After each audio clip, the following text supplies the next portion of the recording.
السلام علیکم ناظرین، آواز ایچ ڈی کے پلیٹ فارم سے ہم آپ کی خدمت میں حاضر ہیں۔ ملک میں عام انتخابات کی تیاریاں پوری زور شور سے جاری ہیں، لیکن اس دفعہ وہ ماحول نہیں بن رہا یا بنانے نہیں دیا گیا جو عام طور پہ عام انتخابات میں ہوتا ہے، اور جس طرح بازاروں میں، گاؤں میں، دیہاتوں میں، دکانوں پہ، ڈھابوں پہ، ہوٹلوں پہ اور تمام جہاں بھی جائیں وہاں جلسے اور ریلیاں وغیرہ ہوتی ہیں، لیکن اس بار وہ بالکل پھیکی سی انتخابی مہم چل رہی ہے، اور معلوم ہی نہیں ہوتا کہ 8 فروری کو ملک میں انتخابات ہونے والے ہیں۔ اور اس کی وجہ یہی کہ اس ساری مہم کو ایک طریقے سے کنٹرول کیا جا رہا ہے، اور وہ ماحول ہی نہیں بننے دیا جا رہا۔ حالانکہ جب الیکشن شیڈول کا اعلان ہوتا تھا تو اس کے بعد ریلیاں ہوتی تھیں، جلوس نکالے جاتے تھے اور جلسے ہوتے تھے، مختلف پارٹیوں کی طرف سے کارنر میٹنگز ہوتی تھیں، لیکن اس دفعہ عجیب سا ایک ماحول بنا دیا گیا کہ امیدواروں کو اٹھا لیا گیا اور دفعہ 144 نافذ کر دی گئی۔ حالانکہ الیکشن جس طرح ہونے چاہیے تھے اس سے زیادہ تو بیڈ الیکشن میں زیادہ رونق ہوتی ہے۔ حالانکہ ہم جو دیکھتے رہے کہ سن 1985 سے لے کے اب تک 2017 تک جتنے بھی جلسے انتخابات ہوئے ان میں بڑے بڑے جلسے کیے تمام سیاسی جماعتوں نے۔ ان میں محترمہ بے نظیر بھٹو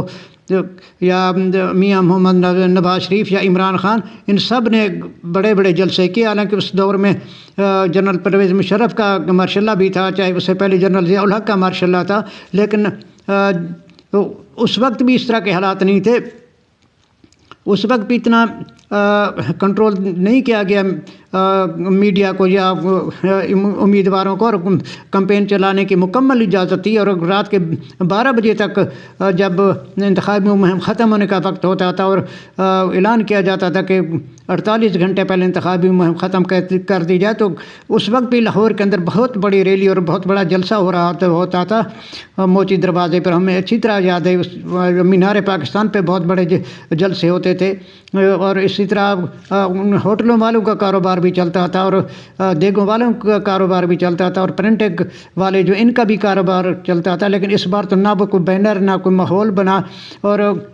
پرنٹنگ پریس والے بھی بیچارے یہ کہہ رہے ہیں کہ ہم پچھلے الیکشن کی نسبت ہمارا جو کام ہے وہ تقریباً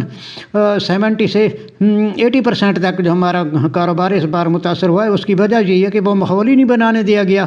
سب اس طرح کنٹرول کیا گیا کہ معلوم ہی نہیں ہو رہا کہ عام انتخابات کب 8 فروری کو ہونے والے ہیں، تو یا آزاداً انتخابات کا یہی تصور ہے کہ سب کو آزادی ہو، سب عوام کے اندر اپنا منشور، اپنا پروگرام پیش کر سکے۔ لیکن اس بار وہ انتہائی پھیکا سا ماحول ہے، اور یا پہلے اس کی وجہ یہ رہی میرے خیال میں کہ کسی کو یقین ہی نہیں آ رہا تھا کہ 8 فروری کو واقعی الیکشن ہوں گے، اور بے یقینی کی فضا تو اب تک ہی قائم ہے۔ بعض لوگ تو اب بھی یہی کہہ رہے ہیں کہ 8 فروری کو الیکشن نہیں ہوں گے، لیکن جس طرح سپریم کورٹ محترم چیف جسٹس صاحب نے کہا تھا کہ پتھر پہ لکیر ہے، تو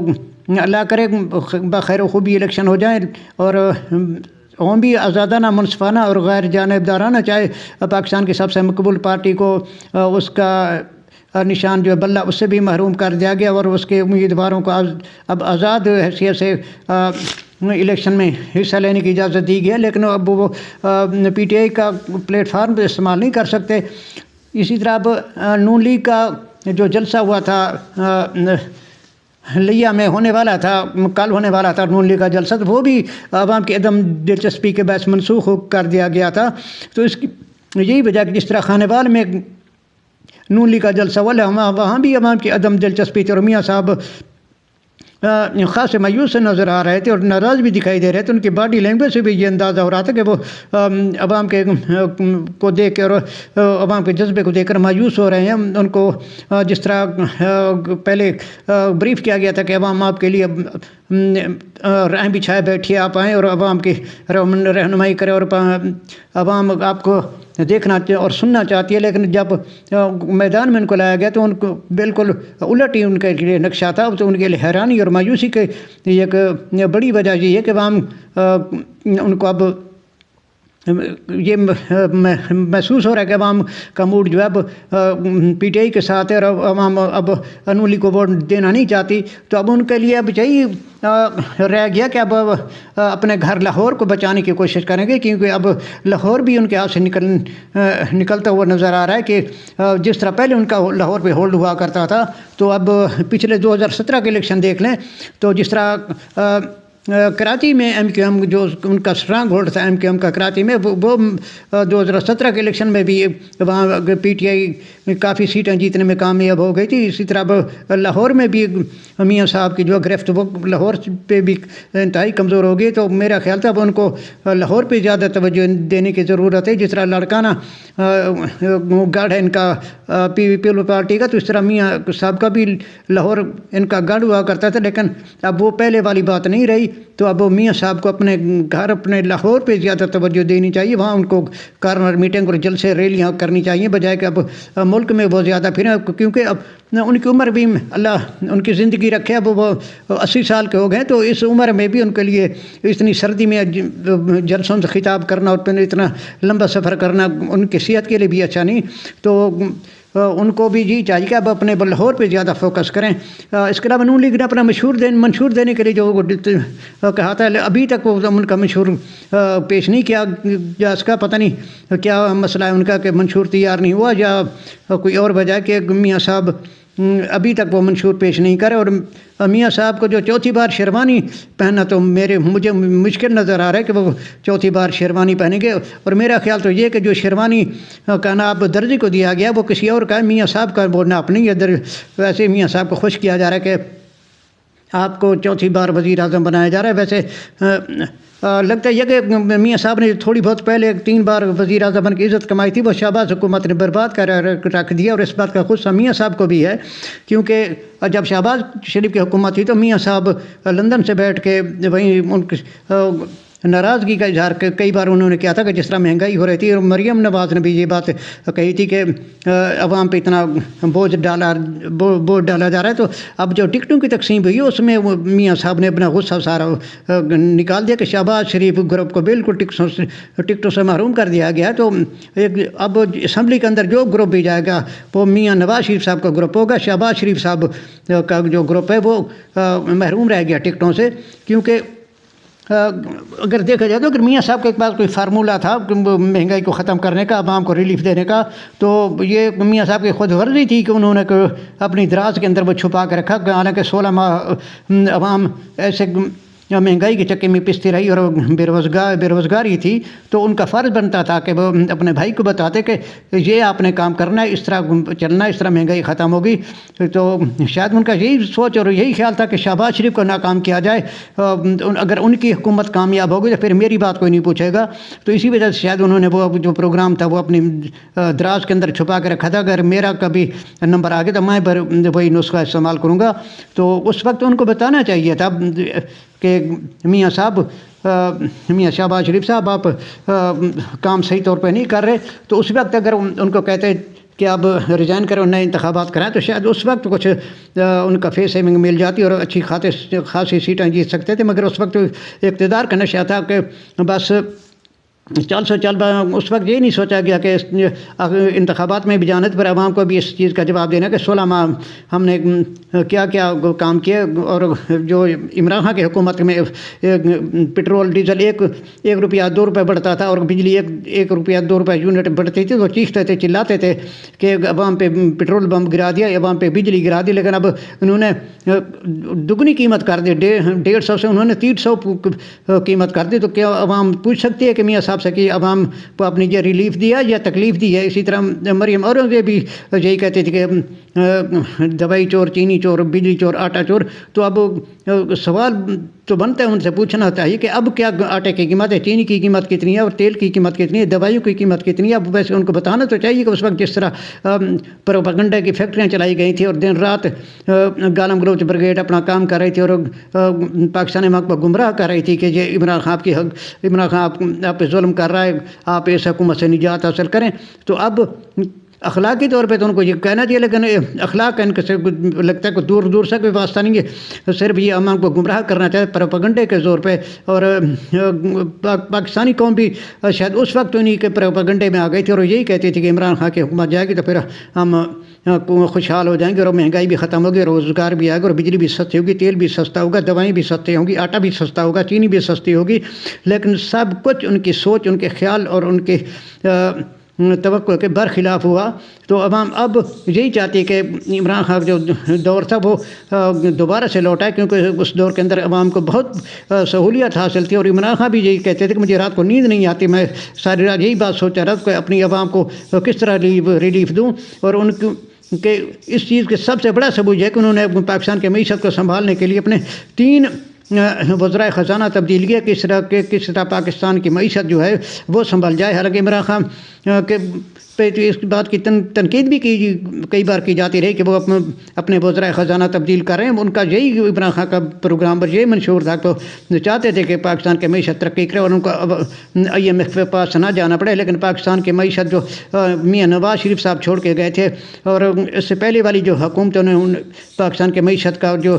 خزانے کا حشر کیا تھا، اس مجبوراً پھر عمران خان کو IMF کے پاس جانا پڑا، ورنہ ان کو کوئی شوق نہیں تھا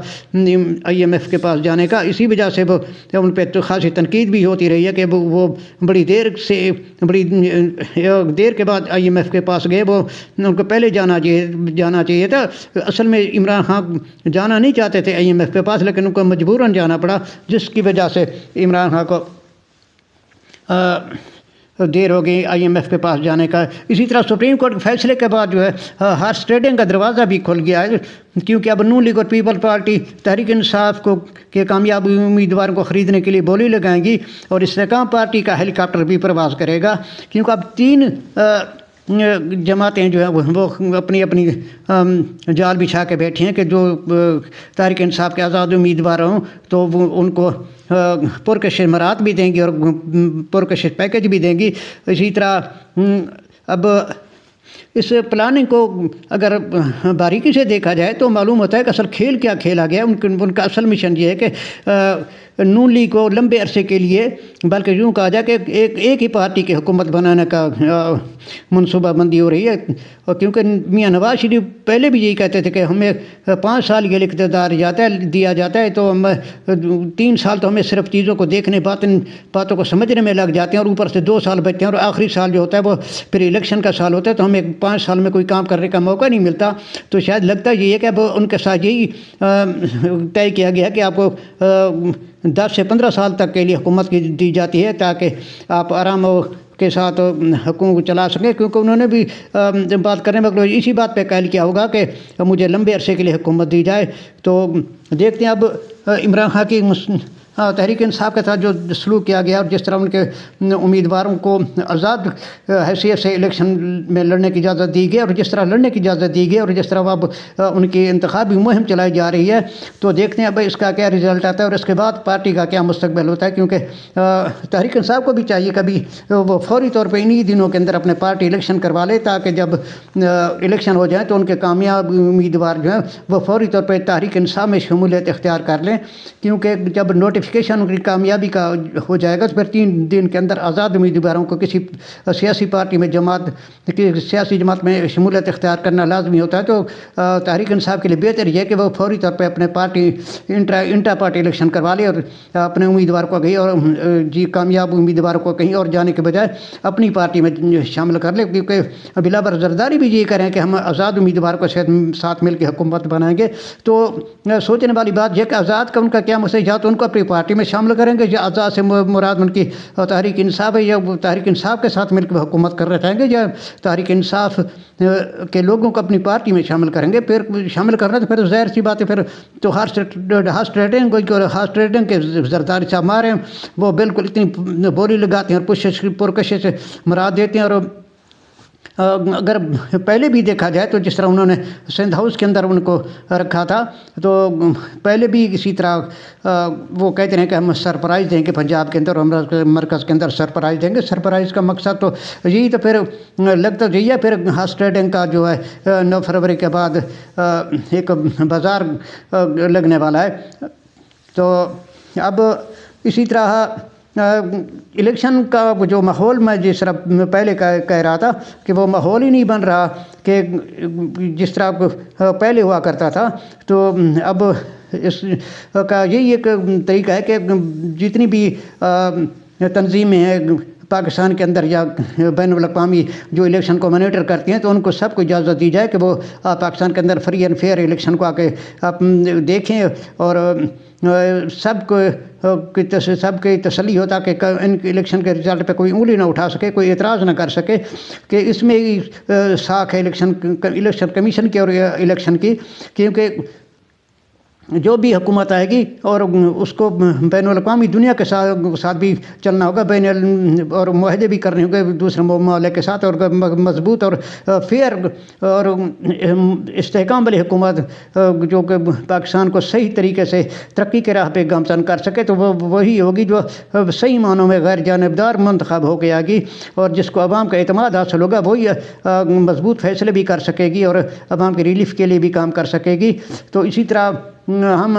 دعا ہی کر سکتے ہیں اللہ سے کہ اللہ ہمارے حکمرانوں کو اور فیصلہ ساز کرنے والوں کو صحیح فیصلہ کرنے کی توفیق عطا فرمائے، کہ وہ پاکستان اور عوام کے لیے اچھا سوچیں، بجائے اس کے کہ اپنے ذاتی مفاد کے لیے اور چند دنوں کی اپنی کرسی کے لیے، بلکہ وہ ہمیشہ کہ پاکستان کا ہی سوچیں، کیونکہ پاکستان نے ترقی کرنی ہے، پاکستان نے انشاءاللہ قائم رہنا ہے۔ تو ناظرین، اب تک کے لیے اتنا ہی، انشاءاللہ پھر دوسرے ویڈیو کے ساتھ آپ خدمت میں پھر حاضر ہوں گے۔ اللہ تعالیٰ پاکستان کو سلامت رکھے۔ پاکستان زندہ باد۔